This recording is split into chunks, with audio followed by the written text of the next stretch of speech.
Wake up, suckers. We're thieves and we're bad guys. Now that's exactly what we are. Name that flick. Name this show. It's our 200th episode. What? That's right. Too many hours of bitching about long-dead media. That kind of sums up podcasting right there. Bitching about long-dead media. Welcome back, midnight viewers, to Father Malone's weekly roundup. I am Father Malone. You know Ripley Jean, my pug, my pal, my bestest friend. What's up, Rip? No, baby, no Rip pick this week. Okay, well, I guess Rip is done for the day. What about our bantering? Rip, come back. Well, anyway, we are celebrating our longevity and Halloween this week. So my initial thought was to do my favorite horror movie, which is also my favorite movie, and that's Dawn of the Dead.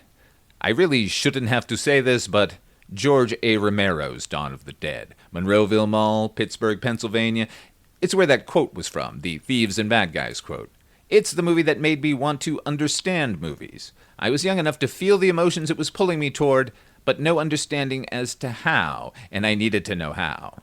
You're hearing my voice right now as a direct result of finding myself giggling through the worst living nightmare imaginable. Dawn of the Dead is a topic I could easily fill several hours right now with zero research. I was about to rattle off a bunch of obscure facts here to prove my bona fides, but I'm sure you trust me at this point. Wait, here's one. John Amplas, who starred in Romero's previous film Martin, was the casting director on Dawn of the Dead, and he's got the lamentable role of the Puerto Rican gang member during the opening sequence in Philadelphia. What a great name, Philadelphia. It's fun to say. Philadelphia. I might be high right now, gang. I kind of felt like I would be cheating to just start waxing rhapsodic about Dawn of the Dead, and quite frankly, I wouldn't know where to stop. I'll put a link in the show notes to frequent co-host Mike White's podcast, The Projection Booth. He was kind enough to have me on to talk Dawn of the Dead a couple of years ago, and I say basically everything I needed to there. In the most general way possible, trust me. If you ever want to have someone jaw at you for an unending amount of time, ask me about Dawn of the Dead. Oh, also, if you're listening to this show the week it's released, I'm going to invite you over to the projection booth anyway, because Mike is doing his annual Schlocktober, and I'm on this week's episode, which is another George Romero flick. It's his little-seen, quasi-supernatural film, Season of the Witch, originally titled Jack's Wife. I believe that's going to be my final appearance on the projection booth, so check that out as well. So, what do we talk about? You read it in the title, and it's related. Oh boy, is it related. We're talking Marvel Zombies.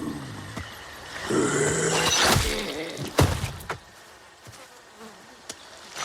go!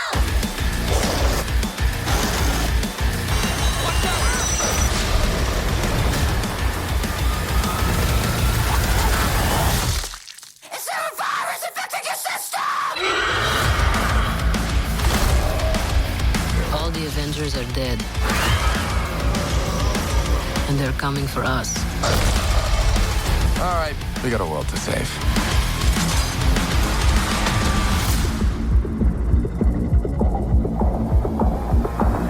Namor.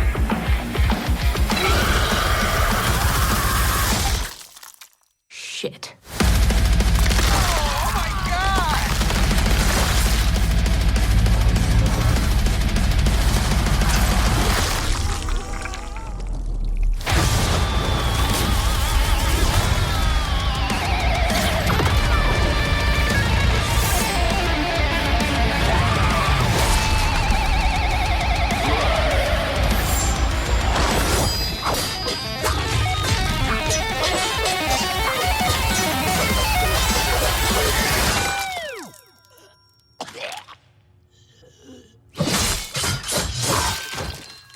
Whoa.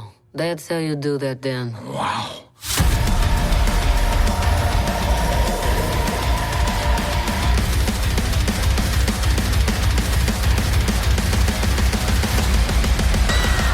Let's discuss Robert Kirkman, shall we?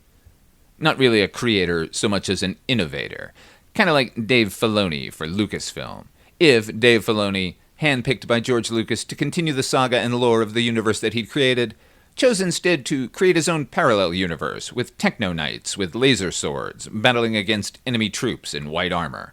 Actually, for that metaphor to work, Dave Filoni's Techno Knights of the Galaxy would have had to surpass Star Wars, making it a quaint forerunner of what most people now take as the genuine article. Because The Walking Dead is 100% a ripoff of the universe created and shepherded over decades by George Andrew Romero.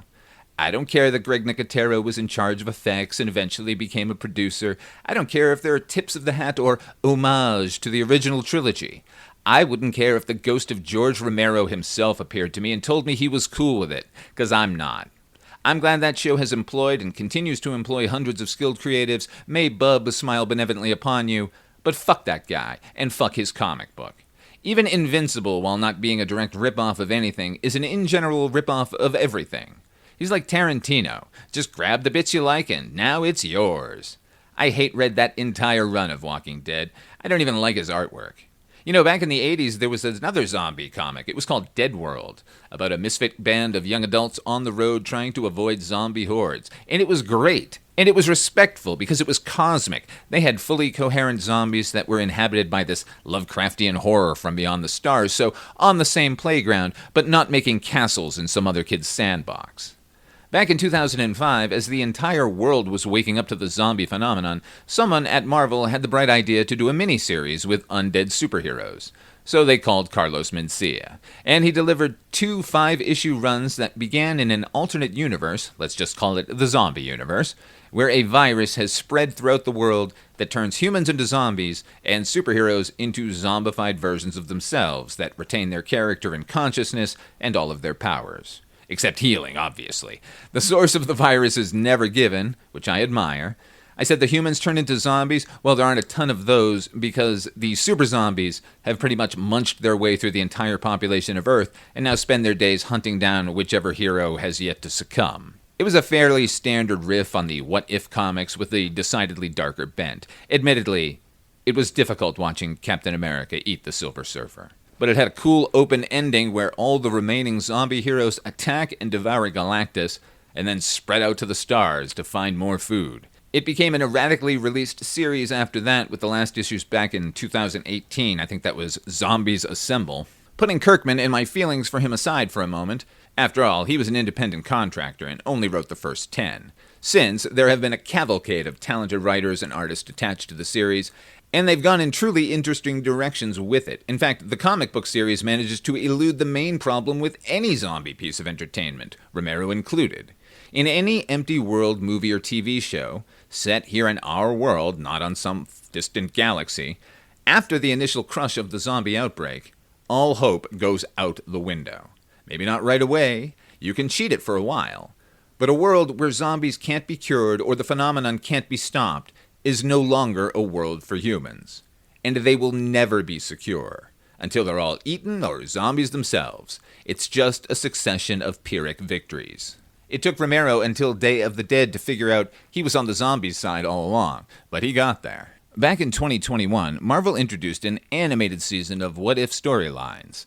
What better way to introduce the idea of a multiverse than an anthology of tales set in different dimensions? And one of those plots they chose to pontificate upon was our undead superpowered pals. But, like most translations from Marvel to MCU, it is all the way different.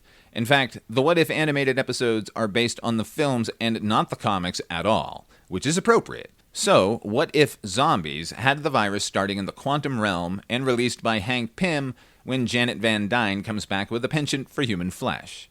And it concerns the last living heroes trying to get the Mind Stone from Vision, who's alive, and Wanda, who's not, so that they can get to Wakanda and reverse the curse. It has a great ending, perfectly self-contained if you wanted it to be. But then again, Marvel cried more, so now, and by that I mean last year, because this was supposed to come out last Halloween, but they double booked, and we got Agatha all along. Boy, that was one of my first weekly roundups. And instead, the Marvel Zombies had to wait till the end of September of this year when all 4 episodes of the show were released. They're using the Evil Dead 2 font for the title, in case it seemed familiar. And the story picks up 5 years after the end of that What If episode. We follow the last groups of living, superpowered folk as they draw together in an attempt to simply survive. So we get a young Avengers group with Ms. Marvel and Ironheart and Hawkeye. That's Kate Pierce Hawkeye. Undead Clint Barton is here too, but that's her mantle now. And we get a mini West Coast Avengers with Agent Wu and Katie and Death Dealer and Shang-Chi, who's been bitten, but the power of the Ten Rings is staving off the infection.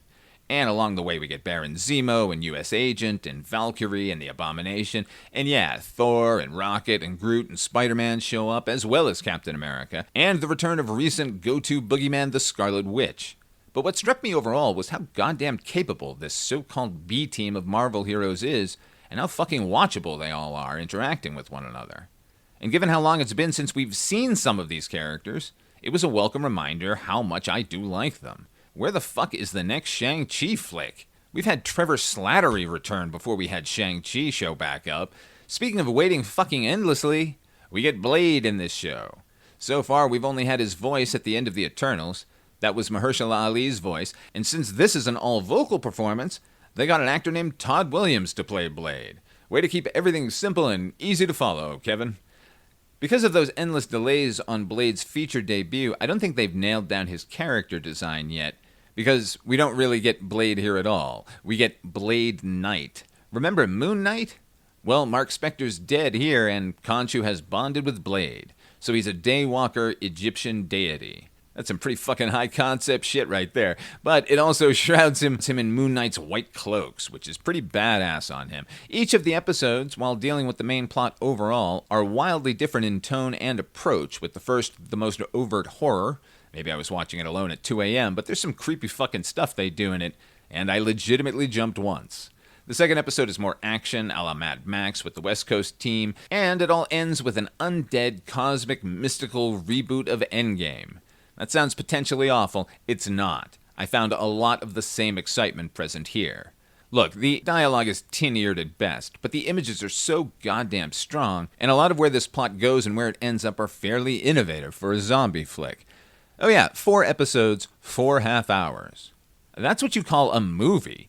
And evidently, that's how it began its life. At some point, they got cold feet, but if you're going to release all 4 episodes, telling the whole story on the same night anyway, just make it a feature. What the fuck? I'd be down for more of this. Like the run of comics, this take on zombies isn't entirely without hope, and that's fucking refreshing. The animation style, that 2.5D, is a holdover from What If. It is especially effective with their villainous characters, and this series is wall-to-wall villains. There is not an eye that isn't red and glowing. This is a pretty good entertainment for Halloween. 3 in a row from Marvel after Werewolf by Night. I am an ardent defender of that flick, but only the color version. Then there was Agatha All Along, and now Marvel Zombies. Kudos! Now let's get that Midnight Suns movie going, suckers! Whoa, sneak attack rip pick! Come and listen to a dog that's hip. Here we go, it's Rip Picks, yeah! Thank you, HP. You know the #1 horror movie playing in Times Square for Halloween 1996? Poltergeist in My Pants. Okay, Rip's pick is them damned Muppets. The felt I mentioned on last week's Roundup. I wanted to give you a comprehensive guide of all the Muppet terror out there, but as it turns out, there isn't a whole ton of it. Which I'm not sure why I was surprised by, other than the fact that I seem to remember Kermit vampires and annoying bats and ghosts singing the Beatles and Uncle Deadly, that erudite-looking dragon. And then I went back and I realized that's all in the Vincent Price episode. So I guess I'm recommending the Vincent Price episode. The other, and actually way more appropriate for Halloween, is when Alice Cooper hosted in Season 3. That's not only got 2 performances by Cooper, Welcome to My Nightmare and School's Out, a tune that a lot of radio stations wouldn't play thanks to pressure from PTA groups, but it also has the German Larger at Muppet Labs, and Sam the Eagle debating the freako Alice Cooper, and it's got a fucking genuinely creepy pigs in space. The laugh track for it only makes it worse. So those are the beginning-to-end guaranteed Spooky Muppet episodes, but throughout the show, they had a few other disturbing moments. Like Season 2, Episode 4, Rich Little was the host. There's a musical number called Glowworm, which features a mirror universe version of Kermit humming to himself and then eating inchworms as they try to pass by. It's all very off, and at the end we get a goddamned purple monster from hell. Or how about the entire Mummenschanz episode? Clay Faces. Yikes. The Senor Wences episode has a traditional Japanese ghost story that is haunting. Pun intended, I guess? Not really, but it's appropriate.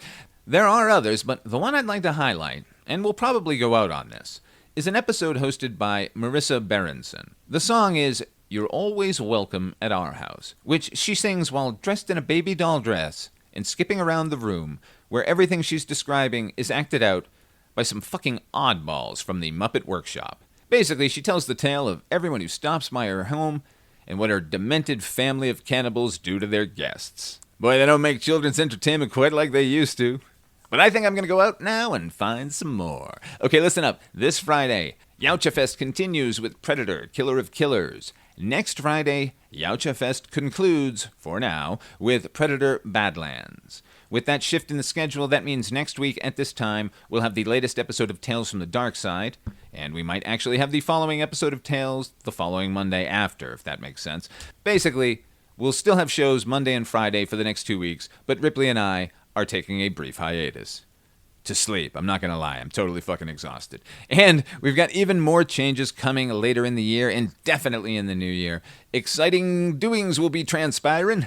Thank you all for 200 episodes. The next 200 will be even better. So when you come to our house, when you come to our house, we will have some fun. We will ask you to come in, and we will take you in the kitchen. We will put you in the oven until you are done. But you're always welcome in our house, any time of the day. Yes, you're always welcome in our house, and we hope you will stay. And we know